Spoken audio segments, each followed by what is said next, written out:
I am the oldest sibling out of 4, and my brothers have always been rough on me because I'm a girl. By the way, I'm the only girl my parents had, and all of my brothers are 1 year younger than me. They were triplets. I've always been the one to be a second mum to my brothers, because whenever our parents couldn't get it, I would. One of my brothers found a wife, and they've had a baby girl. I'm very close to my brother and his wife, and even his wife was excited to have me as the baby's aunt.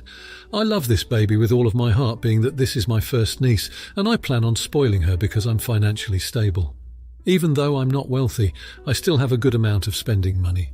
I also had a miscarriage about 2 years ago that was really hard on me, so having a baby that I would be close with was extremely emotional and exciting for me. On the other hand, my brother is not. He's very traditional and wants to be the breadwinner, provider of his family. He and his wife want to have a baby shower, but it would mean they would lose a great sum of money they can't afford. I've offered to pay for the whole thing because I love them and the baby, plus it would be a beautiful moment for both sides of their family. My husband and I coordinated with them and paid for anything they wanted for the baby shower. A few weeks before the baby shower, my brother, his wife, my husband and my other brothers were at our parents' house for a football game. The topic of babies and the baby shower they planned came up, and my brother made a joke saying, "I'm glad my wife is in working condition so we could be the first ones to have a baby. It feels good to be the first sibling for something." That really hurt because I was so excited to be having a baby, but when my husband and I got the news, it devastated us, and it took us a while to become better. I went home crying and I blocked my brother on everything. I couldn't believe how inconsiderate and insensitive he was, especially after I gave him everything. I texted him one time saying, "We won't be paying for your baby shower anymore. What you did was horrible and I don't want to speak to you again." He told our family and now they're all trying to contact me, but I don't want to hear it. So Reddit, am I the jerk? Update. I've been reading a lot of the comments and I would like to thank everyone who gave their support and opinion. I will be answering some common questions I've been hearing. 1. What was the sister-in-law, SIL and family's reaction? Everyone did not agree with this comment, and the sister-in-law was pissed he even said something so rude. She texted me how sorry she was on his behalf, and she says she totally understands why I made my decision. 2. Did he apologize? He believes he did nothing wrong, so he's standing by his action. While I am upset by his blindness to how this could be hurtful, I'm not the kind to argue until I get an apology. I've made the decision to still try to give my sister-in-law a baby shower because she deserves it. I don't want to ruin my relationship with her or my niece, so I'm trying to figure out a way to give her a baby shower and still hold my ground with my brother. If you have any suggestions, please let me know. Now for a few comments before the update.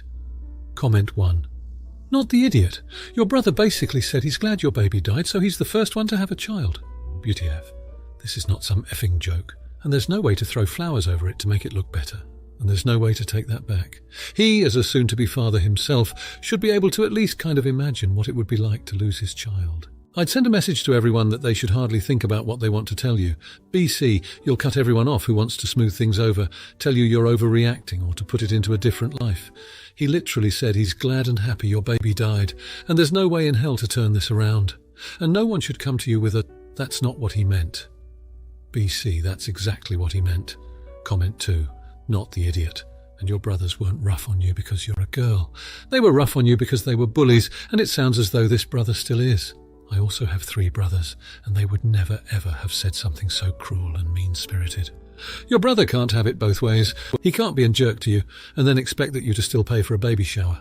Your family are probably trying to contact you so they don't get stuck with the bill. Comment 3. Not the idiot. I too am a big sister, but only two brothers. Not that it makes a difference. Nonetheless, my brother would be down a sister as he ever fixed his mouth to utter such disrespect. That comment sat on his mind an amp. He couldn't wait to say it an amp. Said it so gleefully as if he one-upped you or the other brothers. Yeah, no idiots here, that's fricked up an amp. I'm sorry for your loss. Now for the update. A month has passed and things have unfortunately taken a turn for the worse. I tried to navigate my relationship with my brother, but his hurtful words remained etched in my mind, serving as a constant reminder of our strained relationship.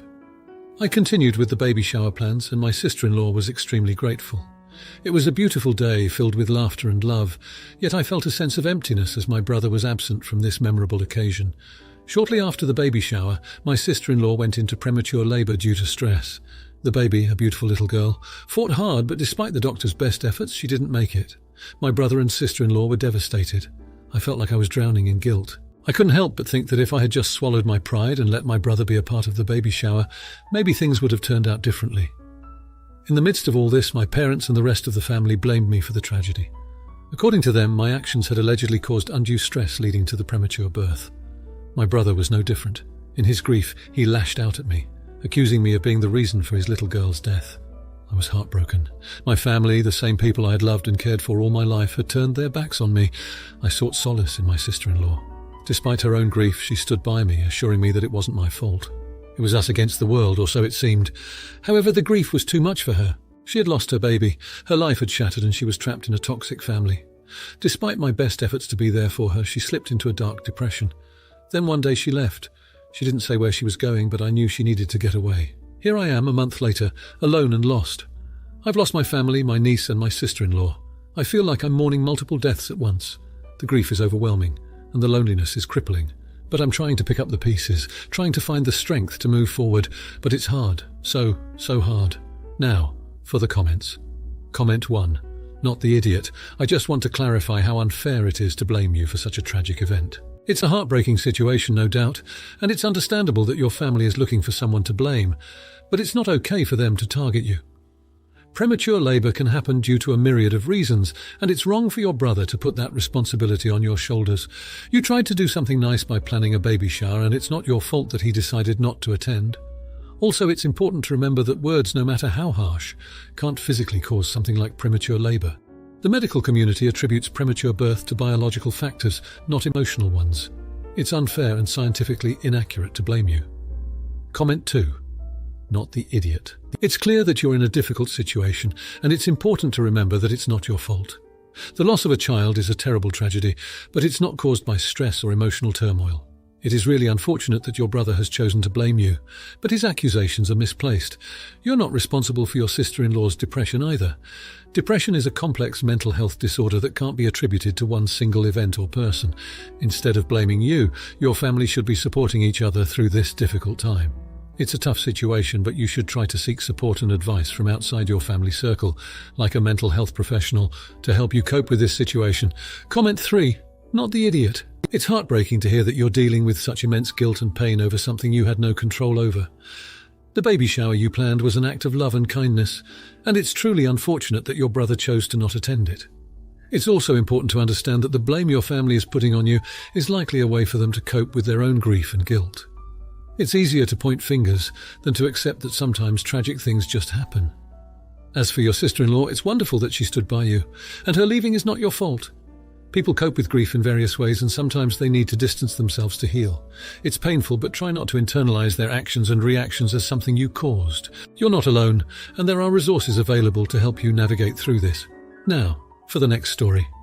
I, 28 years old female, am not happy for my little sister, 19 years old female, getting married.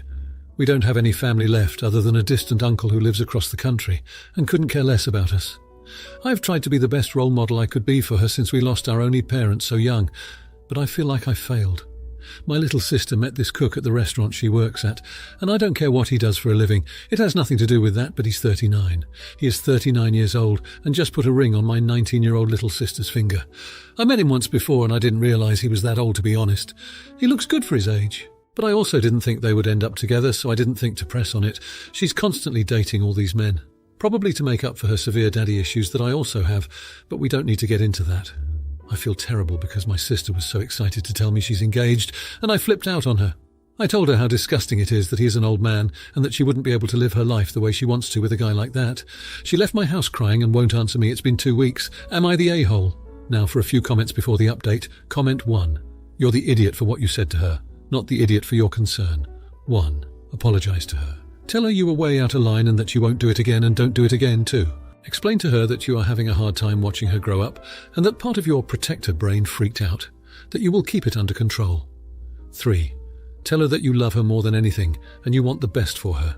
Tell her that you're proud of her and know she is smart and makes good decisions. Say this even if you don't believe her. 4. Tell her that you love her unconditionally and you will support her in whatever she does, that you will not judge her and that you will always be there for her. 5. Ask how you can support her right now and how can you make it up to her. Tell her you want to be in her life and you will do better stepping back. Offer to have the two of you go to therapy to work on relating to each other better. 6. Listen to what she says. Treat her like you respect her opinions and thoughts, and then do those things. If the guy is a creep trying to isolate her, fingers crossed he's not. Them you being accepting and loving will make it harder for him to convince her to push you away. You need to be there for her even if it unalives you inside. She's lucky to have you. You clearly love her loads. I'm sorry you're in this situation, but you can do this. Best of luck. Comment 2. Not the idiot, he is literally more than twice her age. The power dynamic is strongly slanted in his favour. Maybe you could convince her not to marry him until she is 22 and to use the next few years to go to college so she can have a better paying job in the future, and to allow her to work part-time to save money for her future, since he is not in a position to support her. Maybe you could also have a talk with him saying he needs to wait until she is 22 and to have a house and be able to support her before you will give your blessing. The likelihood of him fulfilling those requirements is not great given that he is 38 and working as a cook. If you can get her to agree to delay, a lot can and will happen over the next few years that will open her eyes to the absurdity of the situation. Or maybe you could find someone who is 20 years older than you and who looks 30 years older than you and bring them around your sister. When she says something about how much older he is, you can truthfully state the age difference is the same as between her and her BF. You know, fighting fire with fire. Sometimes issues are easier to see on others. Comment 3. Comments are locked due to continued rule violations. Rule 1B, Severe Wiki Rule 11. 3. A_no_partings. 2 for relationship, 2F sex. 2 free productive _autonomy _posts. L attack ideas, not people. The purpose of this sub is to determine and explain who is in the wrong, not to eviscerate anyone. Treat others with respect while helping them grow through outside perspectives. Derogatory or dehumanizing language, including insults, violate this rule. This rule applies to everyone, even those not on Reddit. Don't insult others or get into spats in the comments.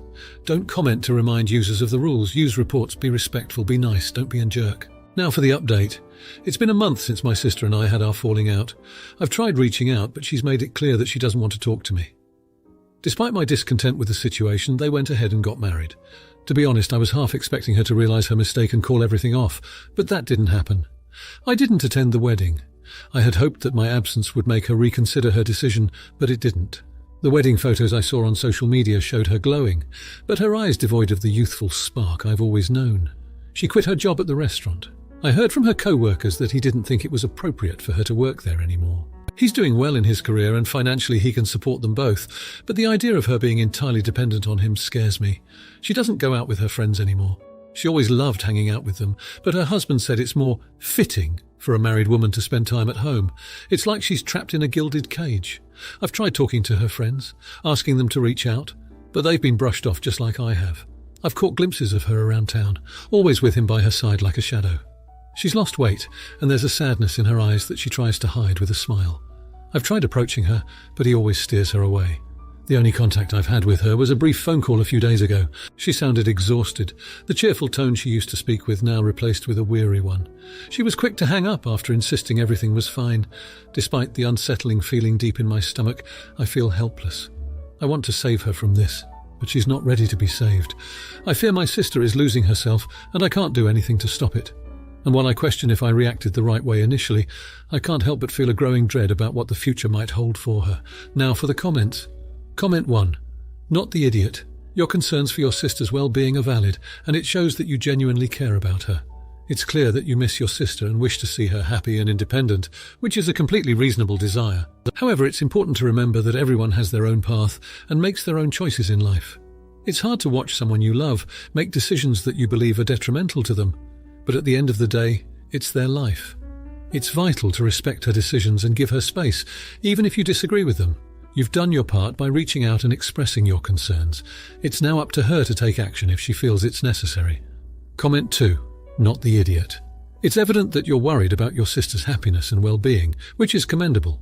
However, it's noteworthy that her husband's belief that a married woman should stay at home can be seen as controlling and restrictive, particularly if she's not happy with this arrangement. It might be helpful to have a candid conversation with her about this, expressing your concern without judgment or pressure. It's crucial to approach this topic delicately, as it can be a sensitive issue. Remember, your aim should be to support her, not to make her feel judged or defensive about her choices. Comment 3. Not the idiot, but you might want to consider how your sister might perceive your concern. It's possible that she may see your attempts to reach out as intrusive or controlling, even if your intentions are pure. It's also possible that she is going through some personal adjustment period after her marriage and needs some time to settle into her new lifestyle. It would be beneficial to remind her that you are there for her and ready to support her, without imposing your own views or values onto her. It's a delicate balance to strike, but it's crucial to respect her autonomy and decisions, even if they're not ones you would personally make. Now, for the next story. I have a 26-year-old daughter named Ava.